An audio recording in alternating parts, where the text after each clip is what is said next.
কত মাত্র 26-27 চলে, এখনই আমার বিয়ে শাদী দিয়ে দিবেন?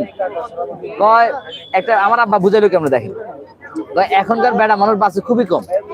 তুমি যদি এখন বিয়ে শাদী করো, তোমার মোটামুটি একটা যখন মোটামুটি একটা বয়স হইব, তখন তোমার ছেলে বা তোমার মেয়ে ভালো একটা বয়স থাকবে।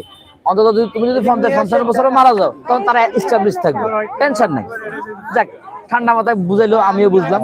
আমি বললাম যে দেখেন, আপনারা সবাই জাকির ভাইয়ের বিয়ের কাহিনী, বিয়ের আমি কিন্তু ঘটনা শুনতেছেন। তোমার একটা শুনুন, তোমার জাকির একটা ভাই লাগবে না, আশা করি মজা যা পাবেন। লাগে সব আমার খরচ। জাকির তোমার ভাইয়ের বিয়ে বিয়ে করতে কিভাবে 20 হলো লাখ না টাকা লাগে, সব আমি দেব ভাই সবকিছু ঠিক আছে? আমি আসলে আমার মজা করতেছি ভাই, আমি সিরিয়াসলি, আমি জাস্ট মজা করতেছি।